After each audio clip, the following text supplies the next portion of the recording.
ഒരു auto driver 3 ഉത്തരേന്ത്യൻ സ്ത്രീകളെയും കൊണ്ട് അയാളുടെ ഓട്ടോയിൽ ട്രിപ്പ് പോയിക്കൊണ്ടിരിക്കുകയായിരുന്നു. തിരുവനന്തപുരമാണ് സ്ഥലം. പത്മനാഭസ്വാമി ക്ഷേത്രത്തിലേക്കാണ് യാത്ര. അത്യാവശ്യം തിരക്കുള്ള റോഡാണ്. അതുകൊണ്ട് തന്നെ ഇടയ്ക്കിടെ സൈഡ് മിററിൽ നോക്കിക്കൊണ്ടാണ് ഡ്രൈവർ വണ്ടി ഓടിക്കുന്നത്. അങ്ങനെ കുറച്ചു ദൂരം കഴിഞ്ഞപ്പോൾ പെട്ടെന്ന് പിറകിലിരിക്കുന്ന സ്ത്രീകളിൽ ഒരാൾ ബഹളം ഉണ്ടാക്കാൻ തുടങ്ങി. ഇനി എന്തിനാണ് കണ്ണാടിയിലൂടെ അതിനെ ഇടയ്ക്കിടെ നോക്കുന്നത് എന്നും പറഞ്ഞുകൊണ്ടാണ് യുവതി ബഹളം ഉണ്ടാക്കാൻ തുടങ്ങിയത്. ഈ പെണ്ണ് ബഹളം വെക്കുന്നത് കണ്ട ഉടനെ ഈ ഓട്ടോ ഡ്രൈവർ എന്താക്കി, ഓട്ടോ സൈഡിലേക്ക് ഒതുക്കി വെച്ചു. ശേഷം എന്താണ് പ്രശ്നമെന്ന് യുവതിയോട് ചോദിച്ചു. നീ കണ്ണാടിയിലൂടെ ഇടയ്ക്കിടെ എന്റെ മാരടത്തിലേക്ക് നോക്കുന്നത് ഞാൻ കണ്ടു എന്നും പറഞ്ഞു ഈ പെണ്ണ് പിന്നെയും ബഹളം വെച്ചു. നിന്നെയല്ല നോക്കിയത്, പിറകിലുള്ള വാഹനങ്ങളെയാണ് ഞാൻ നോക്കിയതെന്ന് ഡ്രൈവർ പറ്റുന്ന പോലെ പറയാൻ നോക്കി. പക്ഷെ ആ യുവതി അതൊന്നും കേൾക്കാൻ കൂട്ടാക്കിയില്ല. എന്നാ പിന്നെ പോലീസിനെ വിളിക്കാമെന്നായി ഓട്ടോക്കാരൻ. പക്ഷെ പോലീസിനെ വിളിക്കാനാണെങ്കിൽ ഈ പെണ്ണിന് ഒട്ടും താല്പര്യവുമില്ല.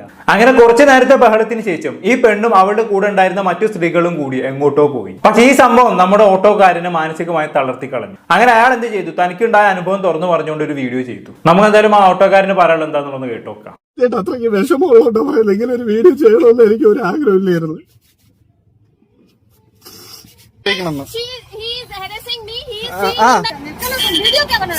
വീഡിയോ മേരെ പാസ് വീഡിയോ ഈ മിററിലൂടെ ഞാൻ ഈ മിററിലൂടെ ബാക്കില് വണ്ടി പറഞ്ഞ നോക്കിയപ്പോ ഇവിടെ ഇരുന്നവള് പറയണ ഞാൻ അവളെ നോക്കിക്കൊണ്ടിരിക്കണെന്ന്. Seen the mirror.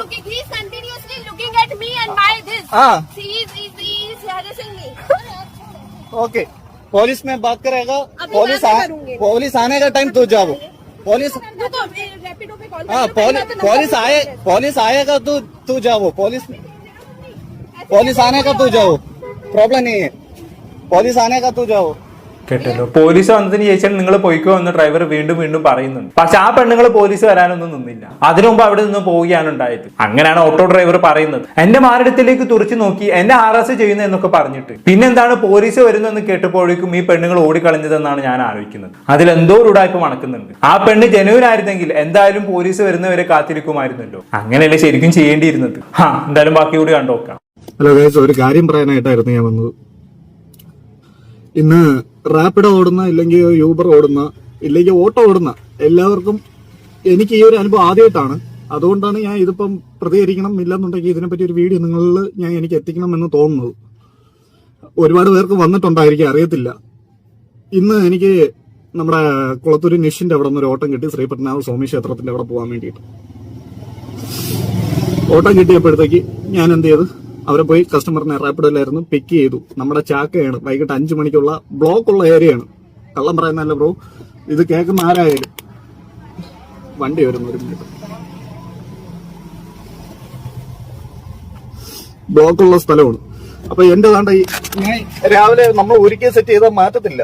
ദാണ്ട നിങ്ങൾ കാണിച്ചു തരാം. ഇത് കണ്ടല്ലോ, എന്റെ ഇത് ഇത്രയും ക്ലോസിൽ വന്നാലേ ഈ ബാക്കിൽ ഇരിക്കുന്നവരെ എനിക്ക് ഇവിടെ കാണാൻ പറ്റുള്ളൂ. അപ്പൊ എന്റെ ഫേസ് ഇവിടം വരെ ഇത്രയും വരണം. എന്നാൽ ഞാൻ ഇരിക്കുന്ന ഈ ഒരു പൊസിഷനിൽ വെച്ച് എന്റെ ഈ പൊക്കത്തിനെ എനിക്ക് നോക്കണമെന്നുണ്ടെങ്കിൽ എനിക്ക് ഈ കമ്പിയാണ് കാണുന്നത്, ഇവിടത്തെ ഈ കമ്പി. അത് കഴിഞ്ഞ് എനിക്ക് ബാക്കിലുള്ള എന്റെ ഡ്രൈവർ സീറ്റ്, ബാക്കിൽ നിന്ന് വരുന്ന വണ്ടികളാണ് എനിക്ക് ഈ ഒരു ലൈനിൽ വെച്ച് കാണാൻ പറ്റുന്നത്. അപ്പൊ ഇവിടെ ഒരു പെൺകുട്ടിയുണ്ട്, ഇവിടെ അവരെ അമ്മയും 3 പെൺകുട്ടികളുണ്ടായിരുന്നു. 3 പെൺകുട്ടികളുണ്ടായിരുന്നു. അപ്പം ചാക്കര സ്വാഭാവികം നമ്മൾ വണ്ടി ഓടിക്കുന്നവരെല്ലാവരും തിരിഞ്ഞു നോക്കത്തില്ല, 2 മിറർ നോക്കി തന്നെയാണ് വണ്ടി ഓടിക്കുന്നത്.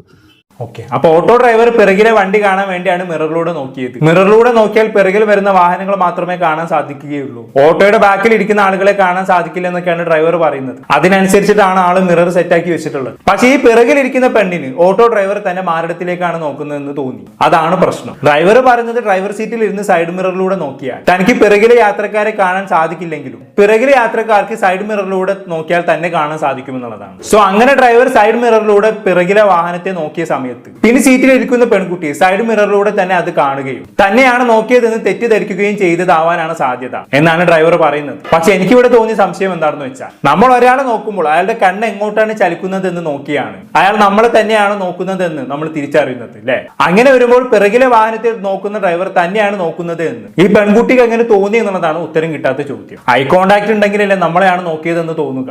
അല്ലാതെ പിറകിലത്തെ വാഹനത്തെ നോക്കുമ്പോൾ തന്നെയാണ് നോക്കുന്നതെന്ന് ഈ പെൺകുട്ടിക്ക് തോന്നിയതെങ്കിൽ ആ പെൺകുട്ടിക്ക് എന്തോ കോങ്ങണ്ട മറ്റും ഉണ്ടായിരിക്കണം, അല്ലെങ്കിൽ പിന്നെ ശരിക്കും ഡ്രൈവർ നോക്കിയിട്ടുണ്ടാക്കണം. പക്ഷെ അങ്ങനെ നോക്കിയിട്ടുണ്ടെങ്കിൽ ഈ പെൺകുട്ടി ബഹളം വെക്കാൻ കാണിച്ച അതേ ആവേശം തന്നെ പോലീസിനോട് പരാതിപ്പെടാനും കാണിക്കണമായിരുന്നു. പക്ഷെ പോലീസ് എന്ന് കേട്ടപ്പോഴേക്കും കക്ഷി സ്ഥലം വിട്ടു എന്നാണ് പറയുന്നത്. അങ്ങനെ നോക്കുമ്പോൾ ഇനി ബഹളം വെച്ച് പേടിപ്പിച്ച് പൈസ തട്ടാനുള്ള പരിപാടിയാണോ എന്നും സംശയിക്കേണ്ടിയിരിക്കുന്നു. അതുകൊണ്ടായിരിക്കും ചിലപ്പോൾ പോലീസ് എന്ന് കേട്ടപ്പോൾ ഓടിയത്, അല്ലേ? എന്ത് വേണമെങ്കിലും സംഭവിക്കാമല്ലോ. എന്തായാലും ഞാൻ അന്വേഷിച്ച പറഞ്ഞ കാര്യം എന്താണെന്ന് വെച്ചാൽ, ഈ നോർത്ത് ഇന്ത്യയിലൊന്നും ഓട്ടോ ഡ്രൈവർമാർ ഓട്ടോ ഓടിക്കുന്ന സമയത്ത് കണ്ണാടിയിലേക്ക് ഒന്നും നോക്കില്ല പോലും. അങ്ങനെ ഒരു ശീലം അവർക്കില്ല പോലും. സോ ചിലപ്പോൾ ഈ പെണ്ണിന് ഈ ഓട്ടോ ഡ്രൈവർ ഇങ്ങനെ കണ്ണാടിയിലേക്ക് നോക്കിയ സമയത്ത് പിറകിലത്തെ വാഹനത്തെയാണ് നോക്കുന്നത്. ഇത് കേരളത്തിലെ ഓട്ടോ ഡ്രൈവർമാർ വണ്ടി ഓടിക്കുന്ന സമയത്ത് സ്ഥിരം ചെയ്യുന്ന പരിപാടിയാണെന്ന് ചിലപ്പോൾ മനസ്സിലായി കാണില്ല. അങ്ങനെ തെറ്റിദ്ധരിച്ചതാവാനും സാധ്യതയുണ്ട്, ആർക്കറിയാം അല്ലേ? എന്തായാലും ബാക്കി കേട്ടോക്കാം.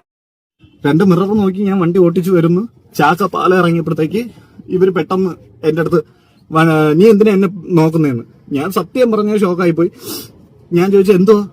അപ്പൊ ഇവളോടെ നീ എന്തിനാ ചുമ്മാ എന്നെ കണ്ണാടി കൂടെ നോക്കുന്നതെന്ന് കേട്ടപ്പോ ഞാൻ ഓൺ ദ സ്പോട്ട് ഞാൻ വണ്ടി ചവിട്ടി നിർത്തിയിട്ട് പറഞ്ഞു ഇറങ്ങാൻ പറഞ്ഞു. കാരണം അത് ഭയങ്കരമായിട്ട് നമ്മളെ തീരെ ഇതാക്കിയിട്ടുള്ള ഒരു സംസാരമാണ്, മനസ്സിലായില്ലേ? അപ്പൊ ഞാൻ വണ്ടിയിൽ നിന്ന് ഇറങ്ങാൻ പറഞ്ഞു. ഞാൻ വണ്ടിയിൽ നിന്ന് ഇറങ്ങാൻ പറഞ്ഞിട്ട് അവിടെ വെച്ച് അവര് വണ്ടിയിൽ നിന്ന് ഇറങ്ങി എന്നിട്ട് സംസാരിച്ചപ്പോഴത്തേക്ക് അവള് പറയാ മറ്റേ ആൾക്കാരെല്ലാം അപ്പോഴും വണ്ടിയിൽ നിന്ന് ഇറങ്ങി ഇവര് മറ്റേ ഭയങ്കരമായിട്ട് ഞാൻ പറഞ്ഞു നമുക്ക് സ്റ്റേഷനിലോട്ട് പോവാം. കാരണം എന്റെ പുറത്ത് തെറ്റില്ലെന്ന് എനിക്ക് നന്നായിട്ട് അറിയാം. സ്റ്റേഷനിലോട്ട് പോവാന്ന് പറഞ്ഞപ്പോഴത്തേക്ക് അവര് ഇല്ല ഉടനെ ഞാൻ വീഡിയോ എടുത്തു. പെണ്ണാണ്, നമുക്ക് എന്തും ആവാം. ഞാൻ വീഡിയോ എടുത്തു തുടങ്ങി. അപ്പൊ അവള് പറയാ ഞാൻ അവളെ സീരിയസ് ആയിട്ട് വൾഗറായിട്ടുള്ള ഒരു ഡ്രസ്സ് പോലും അല്ല ആ പെൺകുട്ടി ഇട്ടിരുന്നത്. തുറന്നു പറയാനല്ല, വൾഗറായിട്ടുള്ള ഒരു ഡ്രസ്സ് പോലും അല്ല. അവര് മൂന്നുപേരും നല്ല നീറ്റായിട്ടുള്ള ഡ്രസ്സാണ് ഇട്ടിരിക്കുന്നത്. ഞാൻ ഈ വീഡിയോയിൽ ഞാൻ നിങ്ങൾക്ക് കാണിച്ചു തരാം. അതുകൊണ്ട് ഇവിടം വരെ ഇത്രേ ഉള്ളൂ. ഇതൊന്നും കാണാൻ വേണ്ടി പറ്റത്തില്ല, മനസ്സിലായില്ല? അത്രയും നീറ്റായിട്ടുള്ള ഡ്രസ്സ് ഇട്ടിരിക്കുന്നിടത്ത് നമ്മൾ എന്തോടെ, നമുക്കെന്തോ അമ്മയില്ലേ, പെങ്ങളില്ലേ, ഇല്ലെങ്കിൽ സഹോദരങ്ങളോ സഹോദരിയോ. ഈ ആട്ടയില് ഇഷ്ടംപോലെ പെൺകുട്ടികൾ കയറുന്നത് തന്നെയാണ്. ഇഷ്ടംപോലെ പേര് എന്നെ ചിലപ്പം ഞാൻ ചിലപ്പോൾ കൊണ്ടുപോയിട്ടുള്ള ഒരുപാട് പേര് കാണും. നിങ്ങൾക്ക് ആർക്കെങ്കിലും ആ ഒരു അനുഭവം എന്റെ വണ്ടി കയറിയിട്ട് ഏതെങ്കിലും ഒരു പെൺകുട്ടിക്ക് ഇങ്ങനെ ഒരു അനുഭവം ഉണ്ടായിട്ടുണ്ടോ ആരെങ്കിലും ഇവിടെ ഒന്ന് പറയട്ടെ, ഞാൻ സമ്മതിച്ചു കൊടുക്കാം. ഇന്ന് അങ്ങനെ ഒരു അനുഭവം എനിക്ക് ഉണ്ടായിട്ടില്ല. ഇവള് അവിടെ നിന്നിട്ട് എല്ലാവരുടെ അടുത്ത് പറയാം ഞാൻ ഹറാസ്മെന്റ് ചെയ്യുന്നു, ഞാൻ അവളെ കണ്ണാടി കൂടെ അവളെ ചെസ്റ്റിൽ നോക്കിക്കൊണ്ടിരുന്നു എന്നല്ല പറയാം. അപ്പോ ഞാൻ വീഡിയോ എടുക്കുന്ന കണ്ടിട്ട് അവളും വീഡിയോ എടുത്തു. നാളെ ഒരു സമയത്ത് ഞാൻ ഒരു കാര്യം പറയട്ടെ, നാളെ അവള് ഇനിയിപ്പോ ഈ ഒരു വീഡിയോ എടുത്ത് വെച്ചിട്ട് അവൻ മറ്റേ ഓട്ടോ ഓടുന്നവരൊക്കെ ഇങ്ങനെയാണ് ഇവിടെ വന്നപ്പോ തിരുവനന്തപുരത്ത് വന്നപ്പോൾ ഉള്ള അനുഭവം ഇതാണ് എന്ന് പറഞ്ഞ് അവളൊരു വീഡിയോ എടുത്ത് ഇടുമ്പോഴത്തേക്ക് ഇല്ലെങ്കിൽ എന്നെ അറിയാന്നുള്ളവരോ ബാക്കിയുള്ളവരോ എന്നെ പറ്റി എന്താണ് ചിന്തിക്കുന്നത്? വീട്ടിൽ കയറ്റാൻ കൊള്ളൂലാത്തവൻ, അമ്മയും പെങ്ങളെ തിരിച്ചറിയാൻ പറ്റാത്ത ഒരുത്തനായിട്ടല്ലേ എന്നെ കാണത്തുള്ളൂ. അത് ഷുവറാണ്, അങ്ങനെ കാണത്തുള്ളൂ. എന്തായാലും നീ വീഡിയോ എടുത്തു വെച്ചത് നന്നായി, നടന്ന സംഭവം തുറന്നു പറഞ്ഞത് നന്നായി. കാരണം മറ്റേ പെണ്ണായിരുന്നു ആദ്യം വീഡിയോ ഇട്ടതെങ്കിൽ എല്ലാവരും അവളെ സപ്പോർട്ട് ചെയ്തായിരുന്നു. നീ നിന്റെ ഭാഗം വിവരിച്ച് വരുമ്പോഴേക്കും സംഭവം കൈവിട്ട് പോയിട്ടുണ്ടാകും. പെണ്ണ് പിടിയിൽ നിന്നുള്ള ഇമേജുമായിരിക്കും നിനക്ക് പിന്നെ വരാൻ പോകുന്നത്. അത് പിന്നെ തേച്ചാലും മാച്ചാലും പോകില്ല. അതുകൊണ്ടാണല്ലോ മറ്റേ ചിംജിത വിഷയത്തിൽ ദീപക് ആത്മഹത്യ ചെയ്തത്. അയാൾക്ക് അയാളുടെ ഭാഗം പോലും പറയാൻ കഴിഞ്ഞില്ല. അതിനു മുമ്പേ തന്നെ ചിംജിതയുടെ വീഡിയോ വലിയ രീതിയിൽ വൈറലായി. അന്ന് ദീപക് ജീവൻ ഒടുക്കിയിട്ടുണ്ടായിരുന്നില്ലെങ്കിൽ ഇന്നും വലിയൊരു വിഭാഗം ആളുകൾ ഷിംജിതയെ തന്നെ സപ്പോർട്ട് ചെയ്തേനെ. കാരണം ഒരു പെണ്ണ് അപമാനിക്കപ്പെട്ടു എന്ന് പറയുമ്പോൾ ആളുകൾക്ക് അവളുടെ കൂടെ നിൽക്കാനുള്ള ഒരു ടെൻഡൻസി വരും. അങ്ങനെയാണ് നമ്മുടെ സൊസൈറ്റിന്റെ ഒരു സ്ട്രക്ചർ എന്ന് പറയുന്നത്. എന്തായാലും ആ പെണ്ണും ഈ സംഭവത്തിന് വീഡിയോ എടുത്തിരുന്നു എന്നും പറയുന്നുണ്ട്. പക്ഷെ അവളുടെ വീഡിയോ എവിടെയും കണ്ടിട്ടില്ല. ഇനിയിപ്പോ എന്തൊക്കെയായാലും അവൾക്കൊന്നും നഷ്ടപ്പെടാനില്ല, അത് വേറെ കാര്യം. നഷ്ടപ്പെടാനുള്ളത് മുഴുവനും ഈ ഓട്ടോ ഡ്രൈവർക്കാണ്. പക്ഷെ കൃത്യസമയത്ത് ഇവർ കാര്യങ്ങൾ സംസാരിച്ച് രംഗത്ത് വന്നതുകൊണ്ട് കഴിച്ചലായി എന്ന് തന്നെ പറയാം. ഇതൊക്കെ കണ്ട സമയത്ത് എനിക്ക് ഒരു മാസം മുമ്പേ മറ്റേ ഫസ്ബിന സാക്കിറും ഓട്ടോ ഡ്രൈവറും തമ്മിലൊരു വിഷയമാണ് ഓർമ്മ വരുന്നത്. നിങ്ങൾ ഓർക്കുന്നുണ്ടാകും. ഇതേപോലെ ഓട്ടോ ഡ്രൈവർ തന്നോട് മോശമായി പെരുമാറി എന്നും പറഞ്ഞുകൊണ്ട് ഫസ്ബിന സാക്കിർ ഒരു വീഡിയോ ഇട്ടിട്ടുണ്ടായിരുന്നു. പക്ഷെ അത് അപ്പൊ തന്നെ പൊളിച്ചടുക്കി കൊടുത്തു കേട്ടോ, അത് വേറെ കാര്യം. അതുപോലെയൊക്കെ തന്നെയാണ് ഇതും, അല്ലേ? എന്തായാലും ബാക്കിയുടെ കണ്ടോക്കാം. ഇങ്ങനെയുള്ളവരെയൊക്കെ എന്താണ് ചെയ്യേണ്ടത്? സത്യം പറഞ്ഞ ഇങ്ങനെയുള്ളവരെയൊക്കെ എന്താണ് ചെയ്യേണ്ടത്? ഇങ്ങനെയൊക്കെയാണ് മറ്റേ ഒരു കണ്ണാടിയിലൂടെ ഞാൻ എന്തോ പറയാ, ഒരു കണ്ണാടി നമുക്ക് ഇവിടെ രണ്ട് മിറർ ഇരിക്കുന്നത് ബാക്കി ഇരിക്കുന്ന നിന്നെയൊക്കെ പോലുള്ളവളെ നോക്കാനോ എടുക്കാനോ അല്ല മൈരേ. ഈ രണ്ട് സൈഡ് കണ്ണാടി ഇരിക്കണെന്ന് പറഞ്ഞാൽ ബാക്കി പറഞ്ഞ വണ്ടികളെ നോക്കി ഓട്ടിക്കാനുള്ളത്, അല്ലാതെ നിന്റെയൊക്കെ മറ്റതും മറിച്ചതും കാണാനുള്ള ഒരു ഇത് ഞങ്ങൾക്കില്ല. അങ്ങനെ എല്ലാവരും നല്ലവരെന്നൊന്നും പറയുന്നില്ല. പക്ഷെ ഇങ്ങനെയുള്ള ആരോപണങ്ങൾ ആവശ്യമില്ലാതെ ഉന്നയിക്കരുത്, മനസ്സിലായില്ലേ? സത്യമായിട്ട് അത്രയ്ക്ക് വിഷമമുള്ളതുകൊണ്ട് പറയുന്നത്. ഇങ്ങനെ ഒരു വീഡിയോ ചെയ്യണമെന്ന് എനിക്ക് ഒരു ആഗ്രഹമില്ലായിരുന്നു. ഓക്കെ, അപ്പൊ അങ്ങനെയൊക്കെയാണ് കാര്യങ്ങൾ. എന്തായാലും അവസാനം ഓട്ടോ ഡ്രൈവർ കരിഞ്ഞു പോകുന്നുണ്ട്. ചിലപ്പോൾ ചെയ്യാത്ത തെറ്റിന് ക്രൂശിക്കപ്പെട്ടതുകൊണ്ടുള്ള വിഷമം മൂലമാകും കരിഞ്ഞു പോയത്. എന്തും നമുക്ക് സഹിക്കാം, പക്ഷെ നമ്മൾ മനസ്സാ വാച അറിയാത്ത ഒരു കാര്യത്തിൽ നമ്മൾ കുറ്റപ്പെടുത്തി കഴിഞ്ഞാൽ നമുക്ക് ഒരിക്കലും സഹിക്കാൻ കഴിയില്ല. എന്തായാലും ഈ സംഭവത്തെ കുറിച്ച് പ്രതികരിച്ചുകൊണ്ട് മുൻ ബിഗ് ബോസ് താരവും റേഡിയോ ജോക്കിയും ഒക്കെ ആയിരുന്ന RJ ബെൻസിയുടെ ചാച്ചൻ രംഗത്ത് വന്നിട്ടുണ്ടായിരുന്നു. ആളൊരു ഓട്ടോ ഡ്രൈവറും കൂടിയാണല്ലോ. സോ ബെൻസിയുടെ ചാച്ചൻ ഈ വിഷയത്തിൽ എന്താണ് പറയാനുള്ളത് എന്നും കൂടി കേട്ട് ശേഷം നമുക്ക് നിർത്താം. അത്രയ്ക്ക് വിഷമമുള്ളതുകൊണ്ട് പറയുന്നത് ഇങ്ങനെ ഒരു വീഡിയോ ചെയ്യണമെന്ന് എനിക്ക് ഒരു ആഗ്രഹമില്ലായിരുന്നു. ഞാൻ ഇന്ന് രാവിലെ ഓട്ടത്തിന് പോകാൻ ഇറങ്ങിയപ്പോ കണ്ട വീഡിയോ ആണ്.